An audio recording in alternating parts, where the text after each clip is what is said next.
Hi, everybody. Welcome, welcome. I'm Robbie Samuels, and I'm so excited to welcome you to this celebration of another great accomplishment by Chris Johnson. Chris, the day has finally arrived. We get to gather your community and hear from some of them. We've got some special guests lined up. Congratulations on all of your success. I have been behind the scenes supporting this launch as your launch strategist. And today I have the honor of being the MC at your event. So I wanted to welcome your friends and colleagues to come today, including those who are watching the replay. And I want to encourage everyone here to actively participate. So there's a few ways to do that. One is, yeah, throw those emojis in. So find that react button. Thank you, Tracy. Drop those emojis in. I want to see the celebrations and the hearts, the applause. Absolutely, you can do that. If you have a question anytime for Chris, we're gonna definitely have time for Q&A at the end. Please do us a favor and write the word question in all caps, followed by your question, so we can more easily spot it amidst any other conversation happening in the chat.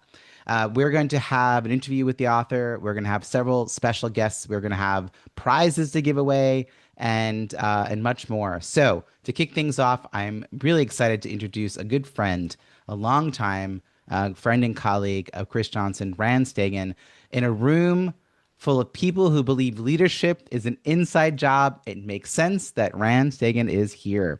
Rand is the CEO of Stagen Leadership Academy, which he founded in 1989 with a premise that is genuinely countercultural. Real leadership development takes decades, not quarters. I love this. While everyone else was chasing exit strategies, Rand was building something that actually lasts. He is a founding member of Conscious Capitalism, and those of us in the Chicago chapter have had the privilege of learning from him firsthand. He is the kind of thinker who makes you want to slow down, get serious, and play a much longer game. His work is rigorous, deeply human, and built for leaders who want to grow from the inside out, which, if you are here today, sounds a lot like you. Please welcome Rand Stagen. All right. Thank you so much, Robbie, for the kind words. And it's great to be with everyone. Good afternoon or good evening, wherever you find yourself today. I am your opening act.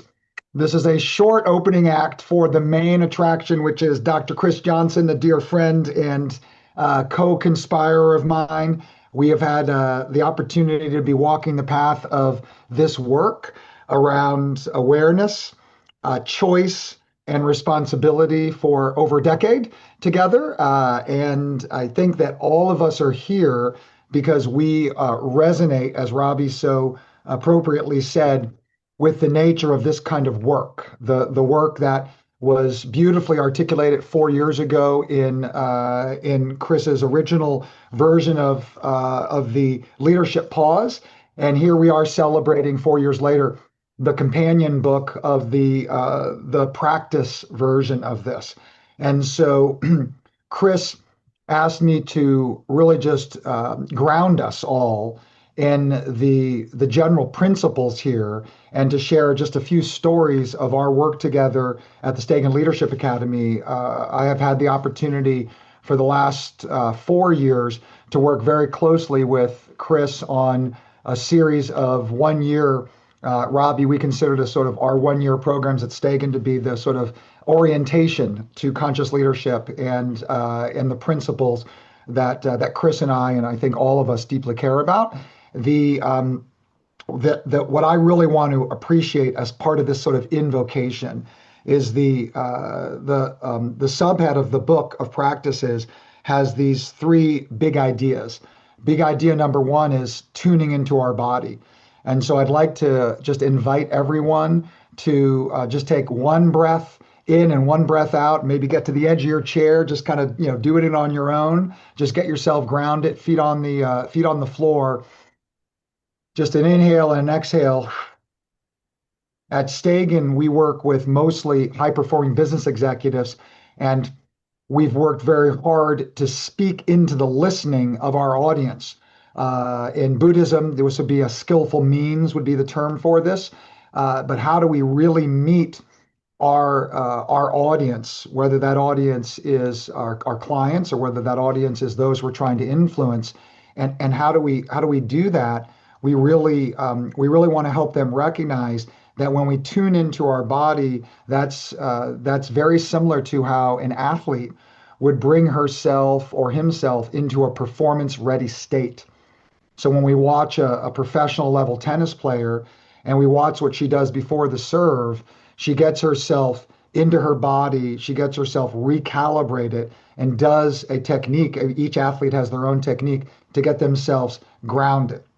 When a basketball player is about to do a free throw, there's a breathing, there's a grounding to get themselves into a performance ready state. And so, what I have loved about my work so far with Chris is her commitment to making sure that the principles of the leadership pause and what we're going to talk about tonight are really accessible and not esoteric and not just theoretical, which is what this new companion book is all about: the practices, the application. The second part of the subhead, first one being tuning into our body, is expanding awareness. And so this idea of how do we all recognize, as I started with, that with awareness there's choice, and without awareness there's only habituation, only reactivity. And so awareness creates choice. And in that pause, in that gap that Chris talks about, lies our freedom. Many of you know the Viktor Frankl quote, and our responsibility, our freedom and our responsibility. And then ultimately the third element of this subhead of the newest book is this idea of leading with presence, or how can we actually then recognize that the presence that comes online when we connect into our body and we have the awareness more available to us, that we recognize that our leadership, our choices are creating a wake behind us like a boat. In many ways, we're not even really paying attention when we're in habituation to the implications of our choices and how our choices impact those around us in ways that often we can't even imagine. And so that's just a little setup of bringing us into the shallow end here, as the opening act is now over. I've played my one song, Chris. I'm going to hand it back to Robbie. He's going to continue to MC. I'm going to be in the mix with you guys for the rest in the audience now, and bringing Chris on stage. And thank you guys for the opportunity to open this up. Back to you, Robbie. Amazing. Thank you so much, Rand.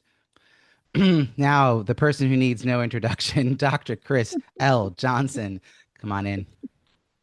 Hey, hey, everybody. It is so delightful to see so many faces, friends, new colleagues, fellow authors, etc. So I just want to say thanks for all your support over these last few months.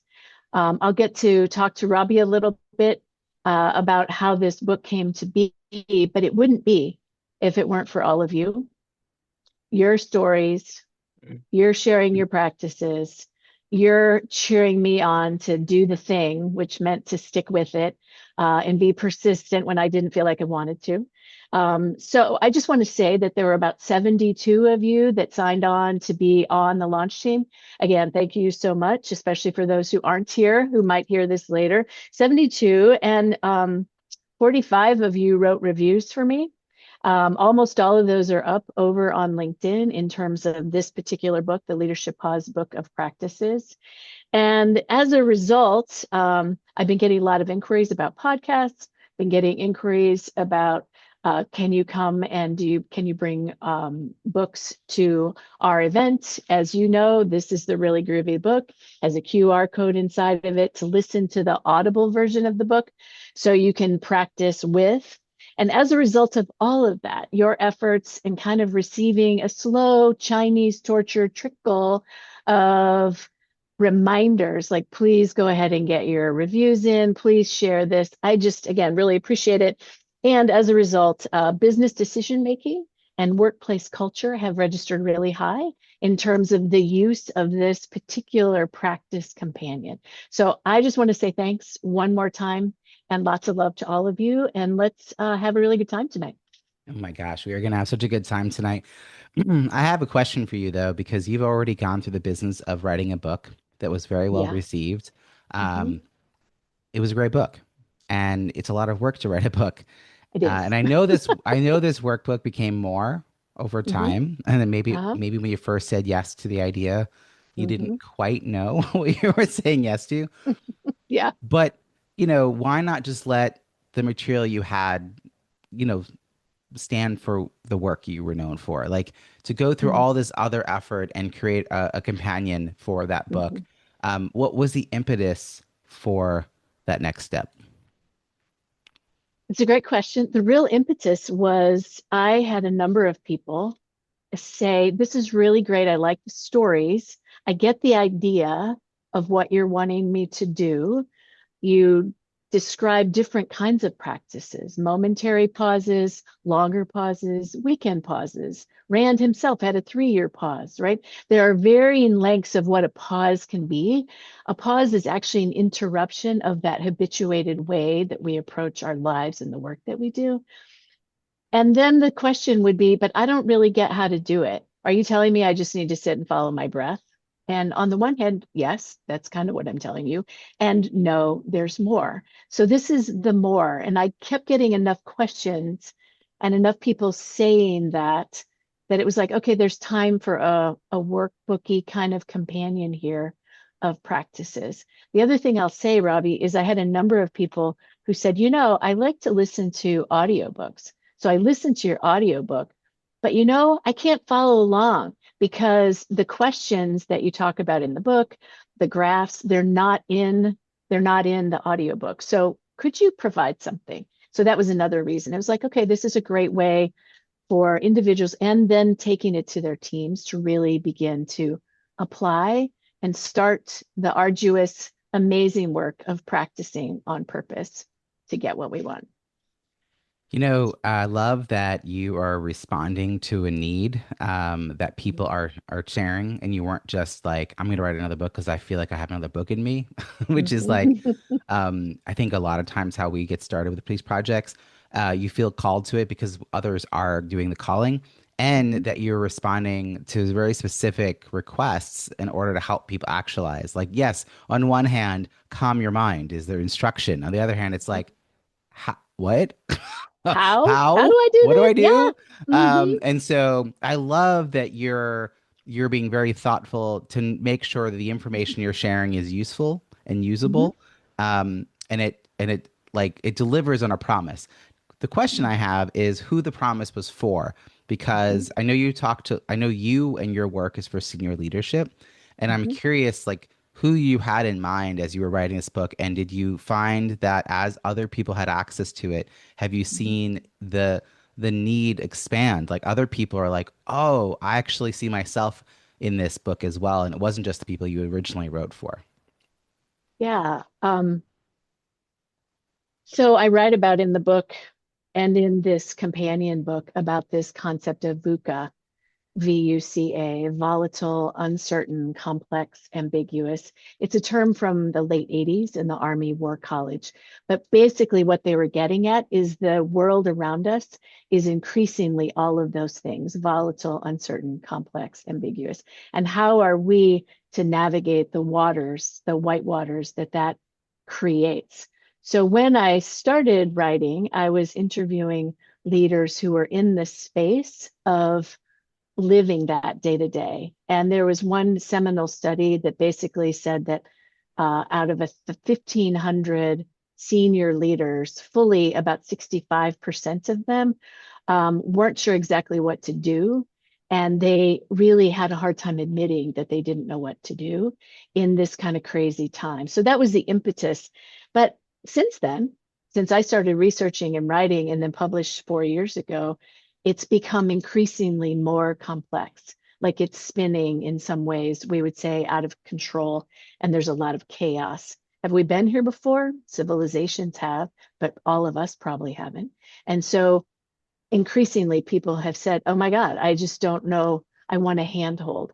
So, who this book is written for are the senior leaders, the emerging leaders, the people who are freaking stressed out. And like, I need to find my footing and I don't quite know how to do that. So can you support me in finding that space? So that's really who this is for. And as my mother would say, it's almost for anybody, Chris. That's what she would say. And in some ways, she's right. She wouldn't be wrong. Yeah, it's just that it's so important that you had a particular reader in mind because the for Mhm. everyone, like Yeah, someone once said to me, Procter and Gamble doesn't market to everyone, so like no no, one should. right. That's right. We all need to pick an audience, but then other Mhm. adjacent audiences do find the information useful. Um, the kind of books that people are reaching for that are maybe better known, and then they see your book, and it's like, your book has got like a neuroscience and it's got like leadership, and there's a lot of different sort of themes throughout. Mhm. And I'm curious how you think of the differentiation between your book and it's kind of like your first book slash this workbook companion book. Mhm. But how do you situate your book in the incredible bookshelf of content that's out there, and what's a unique piece that you're bringing to the conversation? I think the unique piece um, that I wanted to actually put forward is the embodiment piece, the somatic body based orientation of integrating ancient wisdom, some Buddhist, Christian mystic kinds of practices in terms of attention, with the current need for leaders to actually make wise, thoughtful, pragmatic decisions. And so integrating all of that, starting first with the body, because what we know from neuroscience in this last, let's say, 20 years roughly, is that when we receive information from the world outside, and that could mean lots of things, it all starts and registers first in the sensations in our body. And then we have some sort of emotional reaction, even if we try to pretend that we don't have emotional reactions, we do. And then it lastly registers in terms of our thinking mind. And so starting at the base, starting with somatics and like how to bring ourselves present. And when you cut through all the noise, which was an attempt with my first book, is to cut through the noise, it comes down to, can I just be present in the moment with myself and allow life to come with me, to me, for me, and then take action from there. And that is something we do not live in a culture that does that naturally. I see a Hope. question. Is there a Kindle version? As there's a question that popped in. Mhm. Can you address that? Yeah, there is not a Kindle version because I made a decision.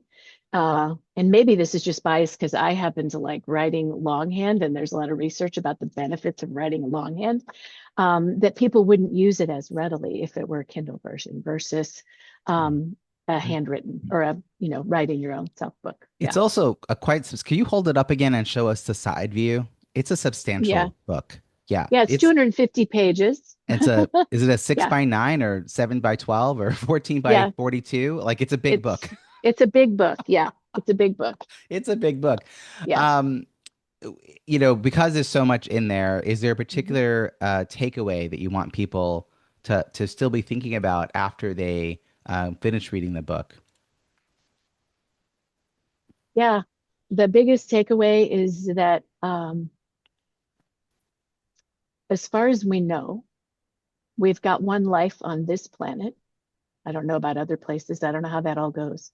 But the lesson is to practice and to be mindful of what we're practicing. We're always practicing something. We can practice being distracted, which is what happens a lot, or we could practice being really present to the moment as it's unfolding. So practice, practice, practice. That's where the juice is, and being consistent and choiceful in the practices. Um, sorry, I'm thinking about the question from earlier. So, Mhm. uh, as the people have interacted, like you had beta readers, you had Mhm. people on your launch team, you had those early reviews, and it's always like a, Mm. a stressful moment before you share it, right? Like Oh people yeah. started to give Mhm. you all this good news. Like I Mhm. saw the reviews coming in. Mhm. Anything surprise you about those early reactions from either the people helping you as you were sort of getting the book written and helping you with the editing and all of that, or those early reviews? Any early feedback that you want to respond? Mhm. early feedback was to, and this is a bias that I kind of come factory loaded with, I can over explain.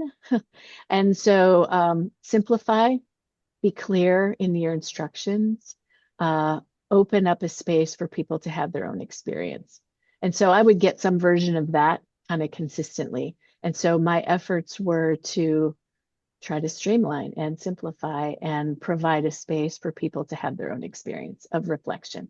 Reflection, I hold, is really where it's at, because that's where the deep listening happens. That's when the neurobiology becomes integrated. That's where we can make our best and most significant moves, I hold. So trying to simplify. And if you all have something to say about that, I'd love to hear it. But that was my effort. We'll see how it goes. Mhm.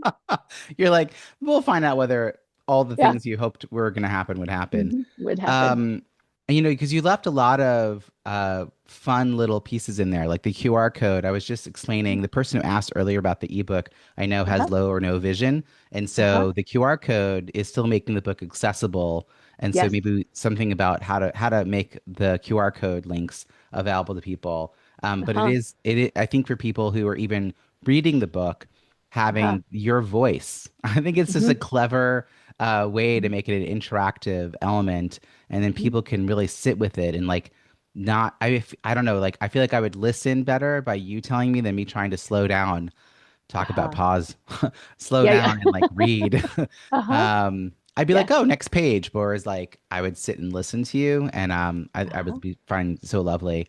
Did anything surprise you about the writing process or about the work we've been doing together to launch it? Because you'd Mm-hmm. been through this sequence of events before, so you weren't like Mm-hmm. brand new to the rodeo, but No. it can still be quite a bit. What Mm. sort of surprised you or was illuminated for you on this part of the journey?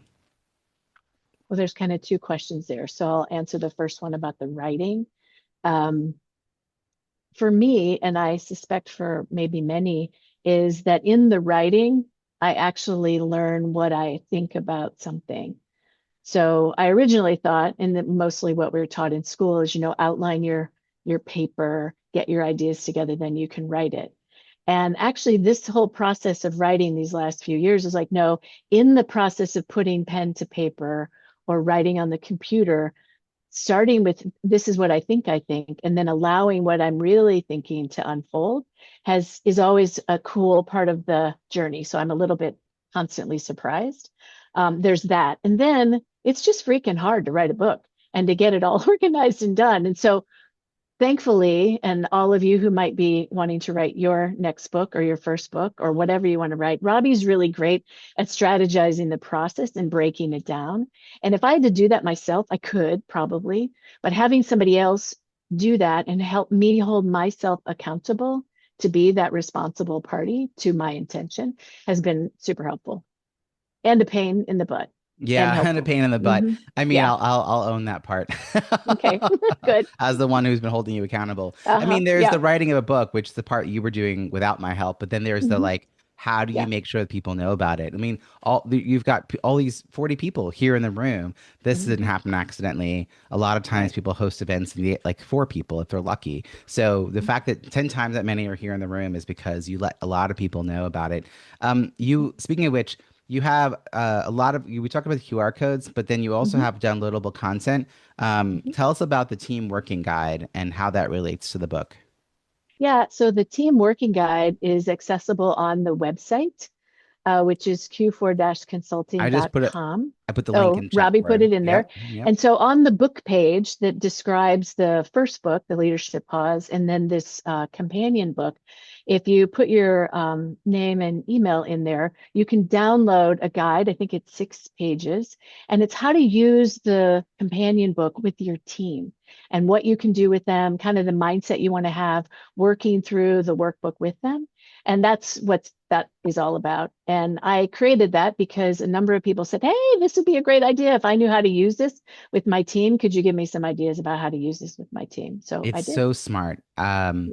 Because if we get leaders to use this with their team, first of all, Mhm. they'll then buy lots of copies for their team Well, to do there's their own that. work in. There's that. Yeah. Hmm. But then they get introduced to you. They hear your voice, literally, in this case, Hmm. and it introduces you to your work and the way you think about the work.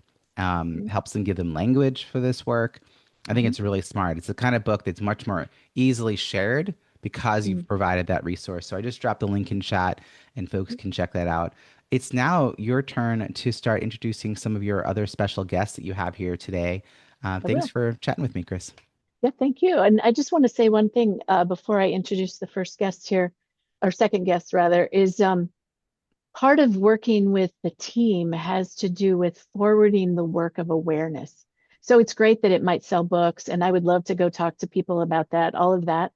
But the reality is, I really believe that we are at a crisis in awareness, and we need more of it as leaders and as leaders leading teams, as members of team who are following.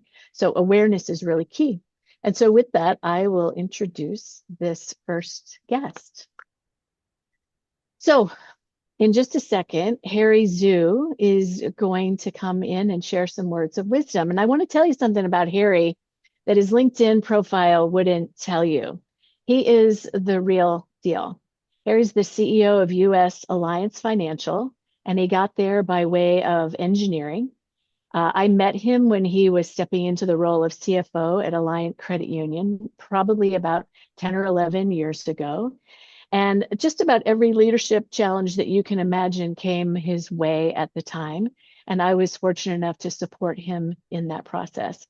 That was a lot of ground to cover, and he covered it with rigor. He's an active learner, and he's all genuine as they can be. So, what I know about Harry, having worked with him over the past decade, is that he does not just talk about leadership development, he lives it. He's willing to ask himself the hard questions. And he consistently, quietly, and with a level of commitment, not only to his own development, but to the development of his people, he's in the game. He's built high performance cultures, produced serious results, and he's done it while staying the kind of leader that other people actually would like to be around. So he's here today because great leaders know that they're always still in process. And Harry's always known that. So please welcome my friend and colleague, Harry Zhu. All right, excellent. Can you all hear me? All right, great. So congrats again, Chris. This is quite an achievement. So I'm glad to be here to support your launch.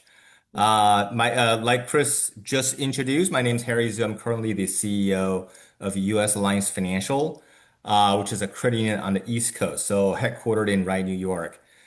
Since this is Chris's book launch party, I want to, share how I got to know Chris.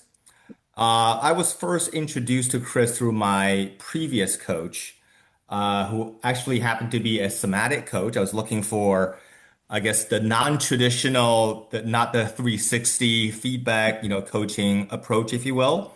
And he introduced me to Chris. So at the time, I was the CFO at a Chicago-based credit union, and I was, like Chris said, I was going through a tough work transition. She helped me with my transition. I really benefited tremendously from her coaching. So, if you're curious, of course, many of her coaching practices were also captured in the book, Leadership Pause. You should really read it if you haven't. Since I benefited from her coaching, I came back again and again. So really, I'm a boomerang several different times. Like, Chris just said, I am now coming back actually to her again for another round of coaching. But also throughout the years, I also introduced Chris to my team, my manager, so the CEO of the credit union, also my C-suite peers. She coached many teams in the credit union, including my direct reports, my C-suite, team, over the years, even after the initial coaching session. So, like I said, now more than a decade later, I'm back to Chris again. I'm seeking her coaching to become an even more effective leader. I've always been like Chris said this, engineer by training, always been more left brain oriented, analytical. I think I'm strategic, but now I want to really practice pause and feel myself and add, I guess, to brain also heart, hands, and hara, which is a Japanese, term for gut. So really that's my called a 4H framework. So not just again, head, Heart, Hands, and Hara. So let me say maybe a few words about her book and why you may need it or benefit from it. I'll be honest, initially I resisted the book, and I share this with Chris because of its name. So, of course, it's called the leadership pause. I give you a sense. You get a sense of why I see it that way. I renamed my annual management retreat to annual management advances because I don't want retreat. I don't like to retreat. I want to advance. And of course, in a similar vein, I don't like the word pause and I want to move forward. So I initially kind of resisted the title of the book, Leadership Pause. But also, as you can imagine, I often experience burnout because the way I think and act and lead. Over time, I realized the word in pause, feeling my body rather than just overthinking with my head. If you read Chris's book, she actually has a quote in her book. You should sit in meditation for 20 minutes a day. Unless you're too busy, then you should really sit for an hour. So really for this reason, I recommend Chris's work and her book. And of course, there's one already launched a couple years ago. There's a practice book now. If you don't think you need them, you probably really can benefit from them. Yeah. So we all really need to pause, to feel, to reflect, to meditate. Give it a read, give it a try. I bet it will change the way you think about leadership.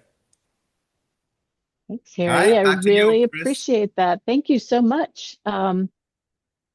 It's been a pleasure to work with Harry over time. Thank you.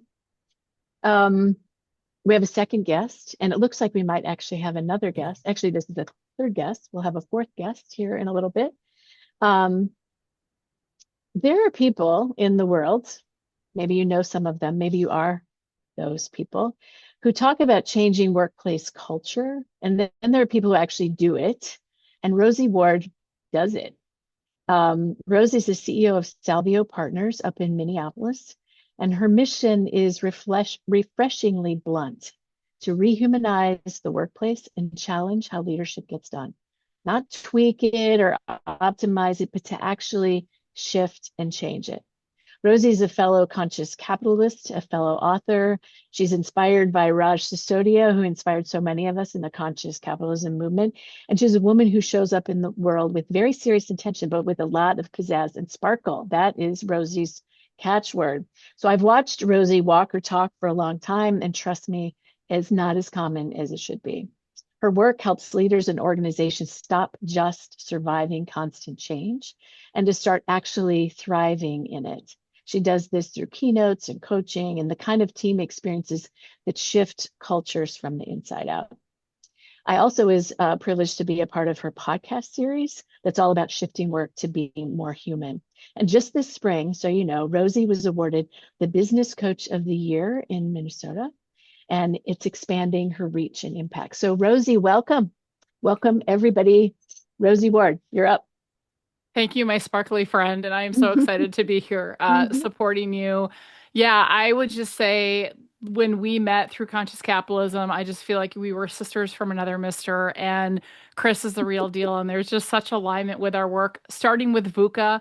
I use that all the time. I even have a VUCA chant that I do in Oh keynotes my. because it gives us language to remind us that disruption is the norm. And I saw someone in the chat, we are in a VUCA extreme environment. And what I so appreciate about Chris and her work is it reminds us that the bigger the crisis, the slower we actually need to move through it and into it, and that our hardwiring for action bias works against us and keeps us from self-reflecting, keeps us from being aware. And the old quote, that is attributed to Albert Einstein, whether he actually said it or not, but insanity is doing the same thing over and over again, expecting a different result. And I think that's what happens in leadership. And I loved her first book. I had her on my podcast. That was like, you have to do a series on my show, which she did all around the leadership pause. And I will say what I like about the book of practices is what I see in the work that we do, that you are not going to be a future ready, courageous leader if you don't take the time to do the messy human inner work that we all have to do, and it is a lifelong journey. So Harry, I love that you've come back over and over. I have clients that come back. It's not because you're broken or failing, it's because this is a journey. And the more VUCA our world throws at us, the more it activates something else inside of us that we have to learn to care for in a different way. And the book of practices gives you bite-sized nuggets, which in this day and age of cognitive overload, that's how we learn. And so it's these nuggets that we can put into practice that are just so relevant and so applicable. And I can't tell you how many times a day I say to my coaching and consulting clients, you need to take a deep breath and you need to pause. And we need to get off this reactive merry-go-round. And the future of effectiveness in our society, let alone leadership, belongs to those of us who recognize when we're triggered, recognize when our self-protective instincts are taking over, and can circumvent that and interrupt that and choose something more intentional, choose something more productive. And that doesn't happen on accident. It never will. And so we've got to be really mindful. And so Chris just does such an eloquent, lovely job of making it less scary because this work is cringy. It's uncomfortable. Right. And it's not for the faint of heart, but it's so necessary. And breaking it down in bite-sized chunks and giving people actionable small things they can do makes it feel less overwhelming than I'm going to go through this entire transformation and you want me to do what? Next thing you know, you're in it. And I just really appreciate the thoughtfulness and there's so much work to be done and you're such a great sage in this space, and the way you put things and the way you explain them makes it very actionable and also attainable for people that might be a little apprehensive about entering into this deeply human, deeply inner work. So I am just grateful that our paths keep intersecting, and I am so grateful that you brought this out. I know there's stuff that I can use for myself because I'm never done growing, and stuff that I'll be recommending to my clients as well because it just intersects so beautifully with our research that we've done on what gets in leaders' way and what it takes to be future ready. So just super excited to celebrate you and to be part of this. Thank you so much, Rosie. I really appreciate that. And yes, our paths will probably continue to cross in the days and times ahead. So we have our final guest here today, and I see that Maria was able to join us. She wasn't sure, but she's here. So I first met Maria Ross after I published my first book, The Leadership Pause, 4 years ago in 2022. And Maria reached out because Maria has a podcast called The Empathy Edge. It's a great podcast. If you don't know it, you might want to go find that and start to listen to it. And Maria invited me to be a guest on her podcast. It's no surprise that Maria is here because she's a forward-thinking, empathetic, originally a brand strategist. Now she's really a strategist, facilitator, podcast host, and a strategic advisor to senior leaders and their organizations. And she's all about the power of empathy in the workplace and what needs to happen so that we can create cultures and workplaces that not only thrive, but are grounded in human qualities of care and empathy and are actionable at the same time. So what I would like to do today is to introduce you to Maria Ross and invite you, Maria, to come up and share some wisdom today. I love it. Thank you so much, Chris. And hello, everyone. This is so fun.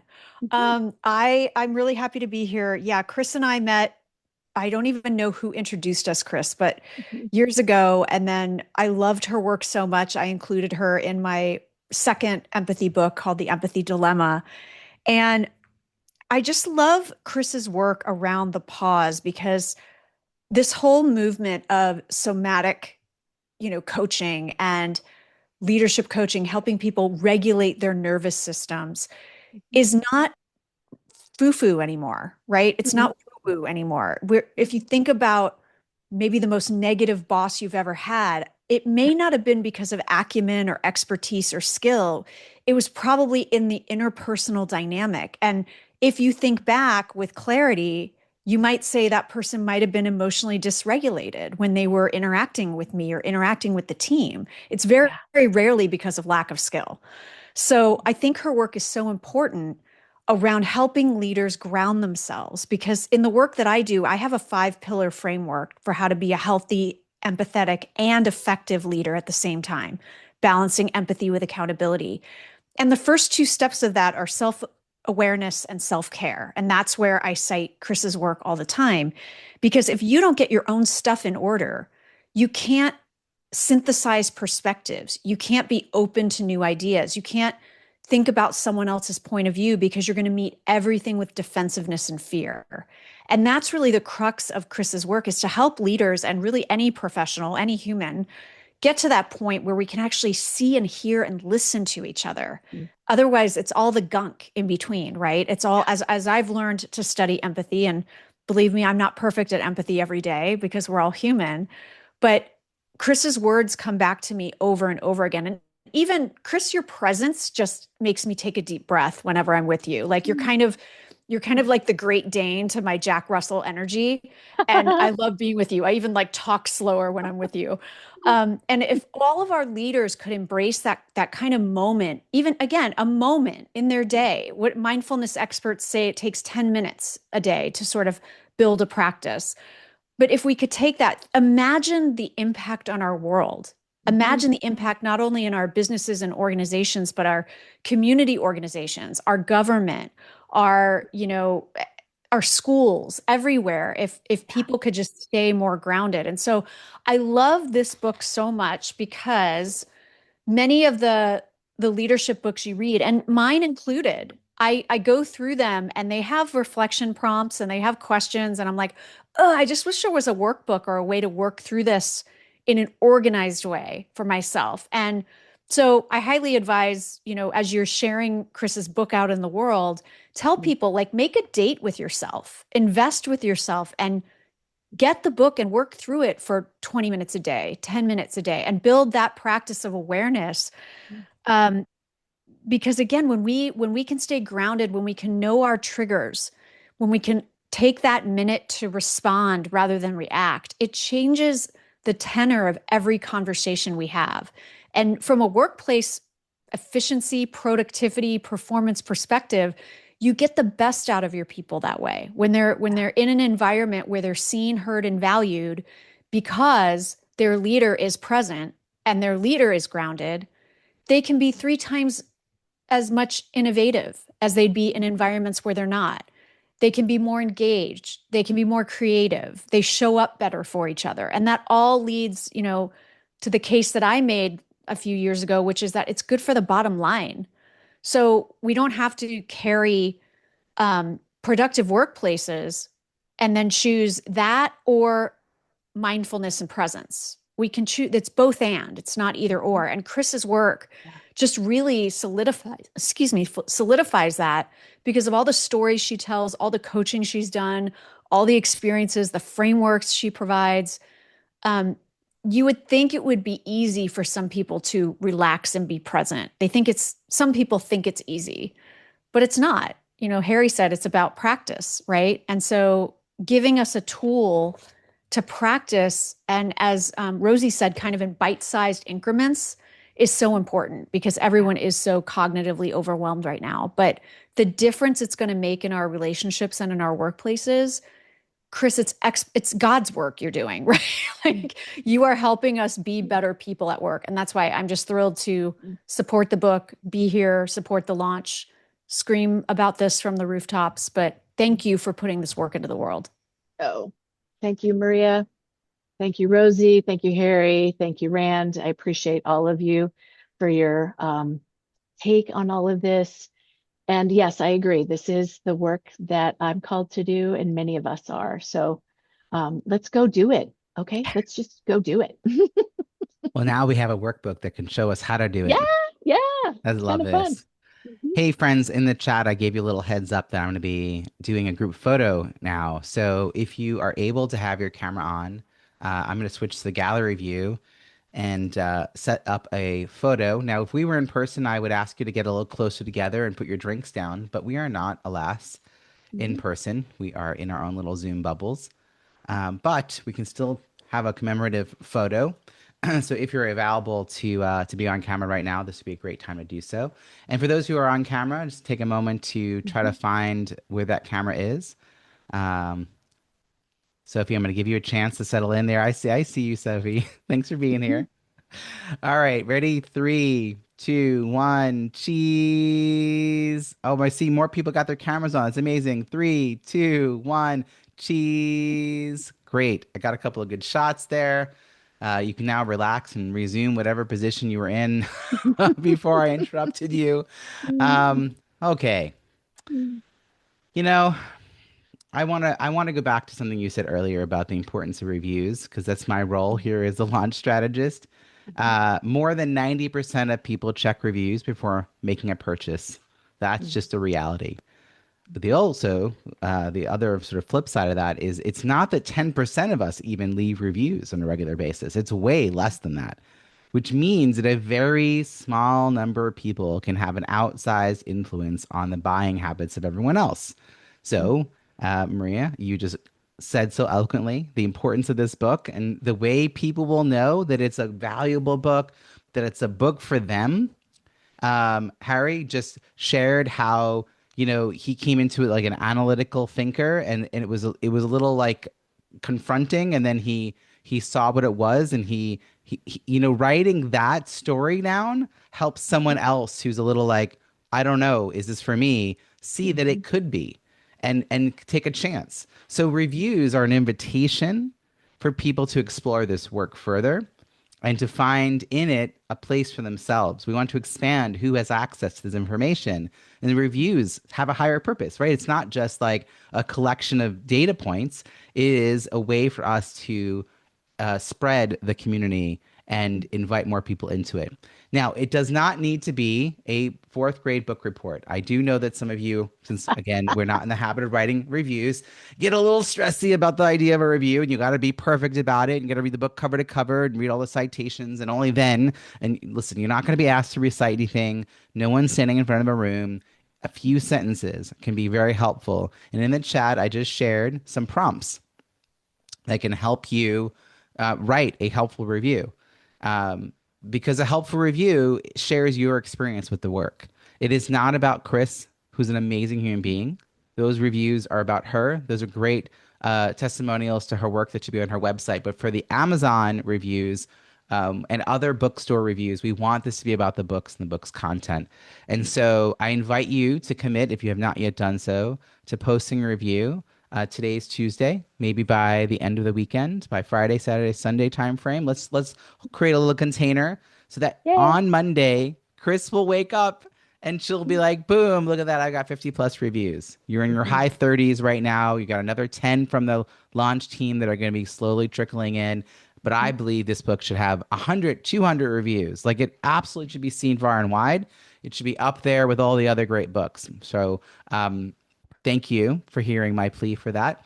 Chris, I always ask the author to think about the next step for the reader.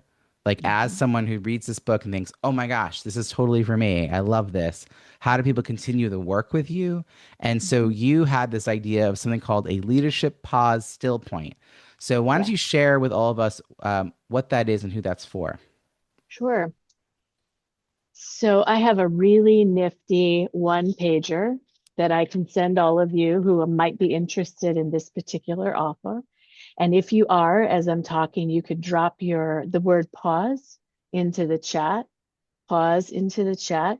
The leadership pause still point is an offer to gather about 10 or 12 people who might be on this call. Hopefully, we'll get 10 or 12 of you who would like to engage in two 90-minute sessions with a group of folks who are going to explore some of the earlier chapters of this work together, and then to decide how and what kind of practice you might want to take on. I'll be reviewing some of the core practices. I know Rand set us up really well with awareness, choice, and responsibility as core practices. I will riff off of those and go deeper so that we'll examine a few of the practices that'll help interrupt stress reactions. Pause by itself does, and then we can have some more focused practices.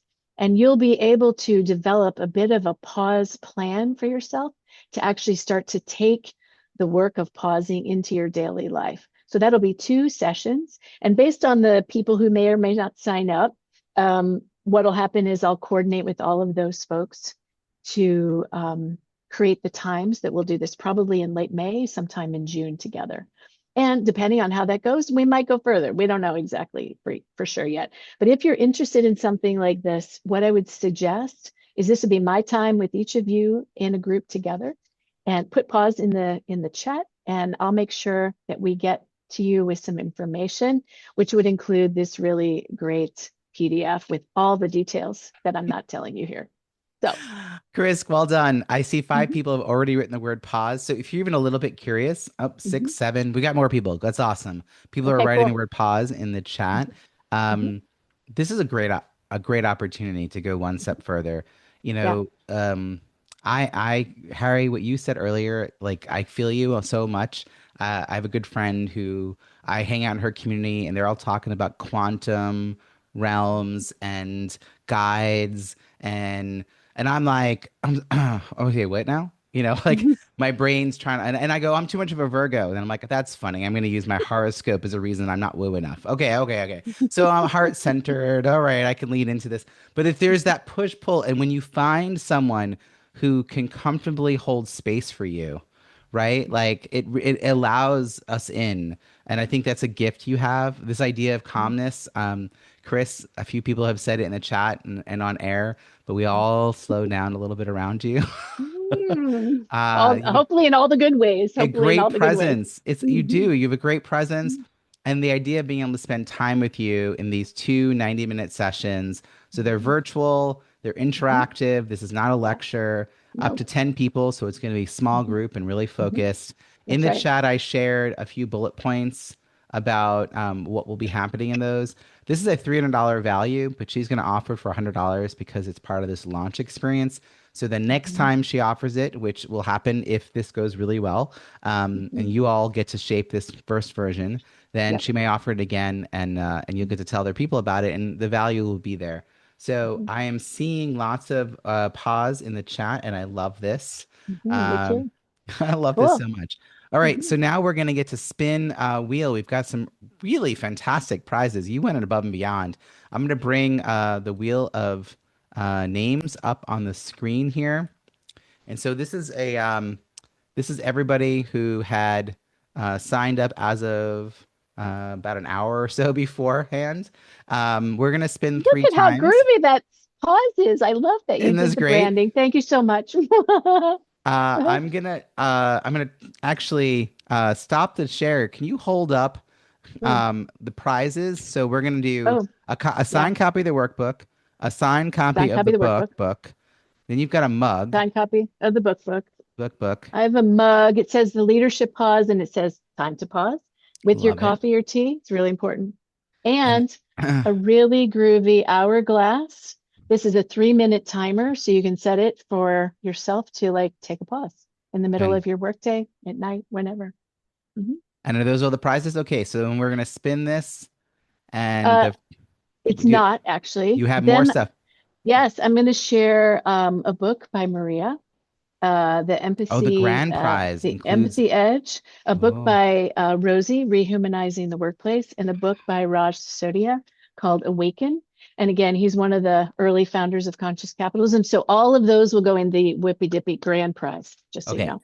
So for Okay. this first spin, it's gonna Yep. be a signed copy of the workbook and a mug. So we'll build our way up to the grand prize. So here we go. Cool. We're gonna Mhm. spin the wheel. This is for signed copy of the book and a mug, and it goes to Kathy. Congratulations. They don't have to be here because we'll have their Mhm. contact info and we'll Cool. connect with them after. So I'll just remove this. And the second one, this is a signed copy of the workbook, a signed copy of the book, and Mhm. a mug. Look, Oh, Stephanie Slocum. Well, Stephanie. Cool. congratulations to all of these people. All right. And then this last Mhm. one is all of the things. It's going to be the grand prize. So we've got Mhm. the book, the workbook, the mug, the hourglass, and all the other prizes, and the books from all the other people. Sneha, here we go. We'll put your name in the chat. Congratulations. Woohoo! These are all the Woohoo! people. I love that. Woohoo! Love it. Woohoo! Um, now we're shifting to the Q&A. So if you do have any questions, we can address them in the chat. Please go ahead and write them in. Krista, who, by the way, did write down the word pause, so I know she's interested. Krista can't read print, so she's blind, and she wants to understand the first book, which is available in audio, Mhm. and the second book, which has the QR codes. She wants to be able to Mhm. follow the actual practices and meditation. So, can you explain the difference for those who are less familiar with your work between the Mhm. book and the workbook? The book has a lot of stories. It has some practices and prompts, but the workbook builds on those so that it gives folks an opportunity to reflect on the content of the book and by listening to the audio and then to answer questions or some reflective prompts throughout the entirety of the book. So the book is 10 chapters. The workbook is 15 chapters. I broke the book down a little bit more in detail, and you ought to be able to follow along and check those off. There's a tracker at the back. I know a few people have said, "Oh my God, I really like the tracker because that's right up my alley." They want to keep track of what they're doing as like a dashboard. So that is in the back of the book. Mm, Hopefully that answered the question. I think so. If not, we'll hear from her again in the chat, and hopefully she'll get to Okay, connect with you offline to that'd be talk great. about these next steps.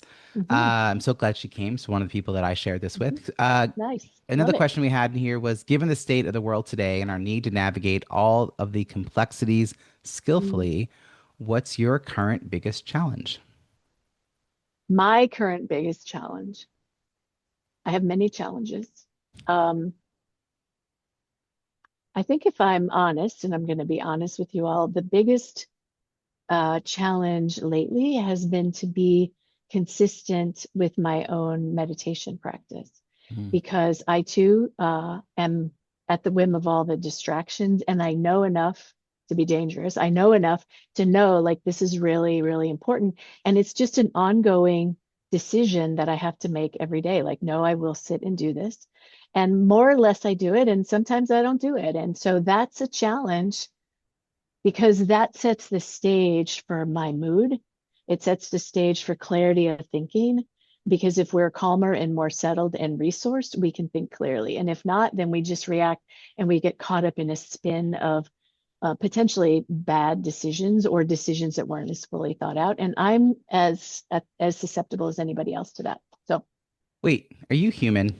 I am very Ah, much so. My okay. husband's here; he could tell you. That's the flaw in the design. I understand Uh-huh. now. Yeah, yeah, that's right. It's actually it's very kind of you to share that in a way, because when you write a book like this, you seem like you've got it all pulled together, and we're all practicing, including you. We're we're all practicing. We're all Don't let practicing. anybody fool you who would say they know better because it's just not accurate. I'm curious about the ways you interact with organizations, Mhm. because I understand your works with senior leaders.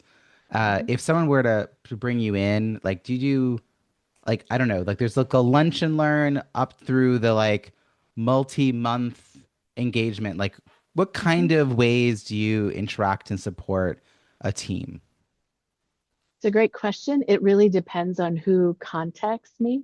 So, in the context of working with Rand and some of the folks at Stagen, there's a very particular structured program.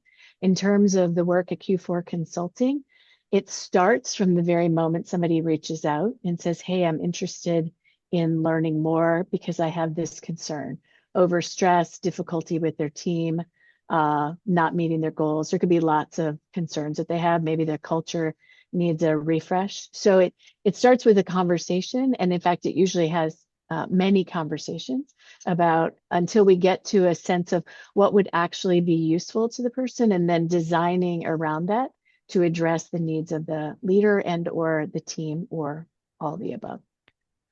If I were meeting with someone and they were talking about something that makes me think, oh my gosh, you have to meet Chris. Like, what's Mhm, the language do you think they're using? Like, how do I connect the dots in my brain mhm. to refer you? Like, what's they won't use the word pause, right? They No. like they don't have Mhm. this language. Right. I mean, are they already at burnout? Like, are they nearing burnout? Like, what's the language that they're gonna be struggling to articulate? Yeah. They might be at burnout, although burnout is a very specific thing. It's not just being overly stressed. It has its own depth of destruction when somebody gets to burnout or their team does. Typically people are going to talk about being overly stressed, making poor decisions, or they're trying to make great decisions, but somehow it's not quite working. So they're not connecting the dots in their own organization or within themselves. They may talk about we need a team refresh. The communication isn't going well. Trust is at odds. We're having difficulty making decisions. I just talked to somebody today who really is wanting to grow his executive team. And do I have the right players on the bus? So questions around talent, retention, all of that, that's all in the mix. And often people will use the language of stress and stuck. And Mm. I'm smart enough. I shouldn't be stressed and stuck. And in fact, they're stressed and stuck. So that is how it often shows up. I see a lot of nods. I have a feeling we Mhm. all can visualize the person we need to introduce to you, and that person may be us. It could be, Like, it could it be. could very well be. We're like, wait, you're Mhm. describing Yeah, me. Like, I right. am that person who is smart enough to not be stressed and stuck. I love this. Yeah. I'm so grateful that you held this space for us, that we didn't Mm, just push the book out into the world and hope people found it. And mm, I'm grateful to the people here for holding the intention of sharing it with the world so that yeah. others can access it. I'm going to shift gears to a more informal space. Consider this Mhm, like, if we were in person, some people would be like stacking books together and to put them in boxes. Some would be putting the chairs mhm, away, and we'd mhm. all be rushing over to talk to you and get our book signed. And so we'll get a little time with you as the author after. For Mhm. anyone who's watching the replay, I just want to say thank you for watching the replay. And Thank now you. let's shift gears to some time with the author. All Mhm, right, we're gonna just take the spotlights off here, and mhm, I'm going to invite people who want to ask a question to either use the raised hand or give me a wave. But there was a follow-up question from Krista that I wanted to make sure got addressed. Um, Krista wants to know, does the workbook include any specific practices to use in the moment when you're in a stressful situation, like the middle of a meeting where you can't fully pause, like a multitasking sort of pause? I love this question. It's like sometimes you can't, like, I mean, listen, I need this for my kids. Krista, mhm. you're thinking workplace, middle of a meeting. I'm like, middle of a conversation with my 10-year-old. How do Mhm. I multitask my pause? Okay, well, I'm going to burst a couple bubbles. Multitasking is not really a thing that we're capable of doing effectively anyway. Um, it has been popularized. People try to do it all the time, but we're really better at single tasking, doing one thing at a time. Computers can multitask, but they don't really do that either. They actually single task super duper fast. So what you can do, there are a number of practices in the workbook like this, the companion book, is I would encourage all of you to own your own authority. And by that, I mean in the middle of a conversation with your 10-year-old or in the middle of a meeting where it's not going as well as you would hope, is to own the authority to say, you don't have to say it out loud, by the way, I'm going to take a pause. And maybe it's 5 or 10 seconds. Maybe it's 30 seconds. Maybe you invite the team or your 10-year-old to say, let's just take a breath together. Let's just like take a moment and breathe. It's really important to own that kind of level of authority because if we don't, life, other people, the world will get ahead of us and roll right over us. Happens Mm. to us all the time if we're not careful. So we really want to mind our minds and mind our attention. Here's another fun fact I just want to say while I'm thinking about it. And that is Jill Bolte, who's a neuroscientist who wrote a book some years ago now. She had a stroke and I think her book is called Something in the Light. But as she was able to recover from her stroke and got language back, and then she could draw from the neuroscience expertise that she had, she's the one who popularized this fact, which is with intention, we can take a pause, take a breath, and after 60 to 90 seconds, the stress hormones in our brain and body start to settle. And when they settle, we're able to think more clearly. We're able to make decisions. We're able to connect better. If we don't take that pause and we have stress chemicals doing this thing all day long, we're not going to be very present. We're going to make less effective decisions and not be as connected to the people around us. So those are really important practices that don't take long. They take consistency, knowing what you can do and doing the thing over and over and over is really, yes, my stroke of insight. Thank you, Luann. Appreciate that. You're always good with the details. It's a great book too, by the way. So Sophie had wondered if you have to read the first book in order to benefit from the workbook. you do not. I would love it if you read the first book, but because of the QR codes in the companion book, you can listen to the audio, and it's structured so that you can listen and then do the next bit in the workbook, and then listen and do the next bit in the workbook, which is why it's kind of set up well to do individually, but also with a team. You could take it in and say, hey, over the next 15 weeks, over the summer, we're going to actually do a chapter together as we go. That's easy to do. Tracy, do you want to unmute and share your question? You can give a little more. Let me actually give you permission to do so. Here you go. Go ahead. You can unmute. I Hi, thought it was an Tracy. interesting question. Can you kind of ask it in your way? The question about Refresh. burnout. You said if people say they need a refresh. Yes, yes. So I was actually in that situation where I didn't Hmm. seem to have the right people. My Aha. team seemed to be burnt out. So I actually ended up removing someone from my team. Mhm. Very challenging, very stressful, Sure. contributed to my burnout. But Mhm. but my team was also saying they're burnout. So Mhm. was I projecting? Am I, making excuses?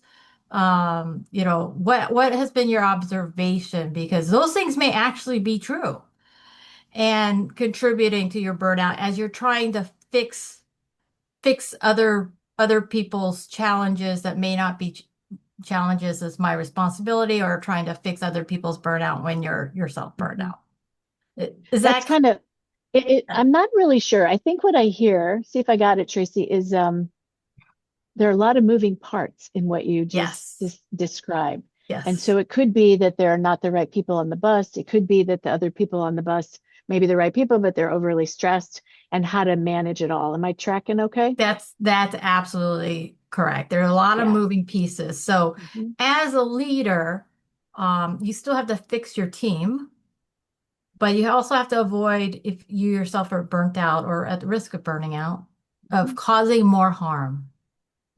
Well, what I would say is my first thought, best thought, is that um, it may be that you have a responsibility to your team to provide the tools so that they can practice and Yes. develop the skills so they can fix themselves.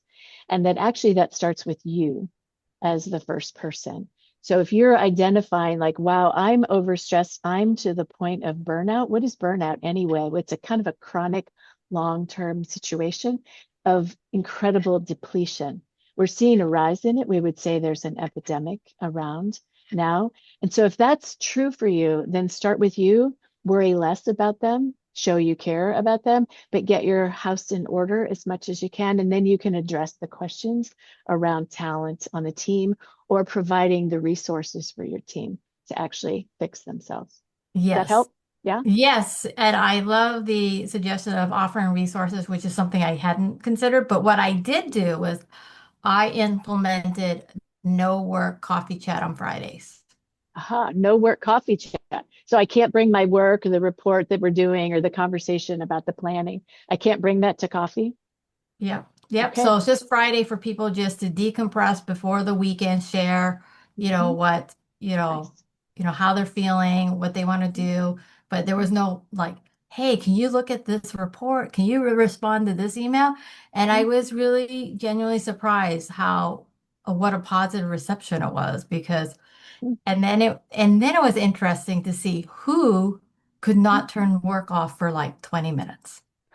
Yeah, so those are like diagnostic indicators. So you put up some guardrails, you're trying a little experiment. I'm really fond of like, let's try this as an experiment, see what we learn, and then we can tweak and adjust and see what else might work. So these are all really great.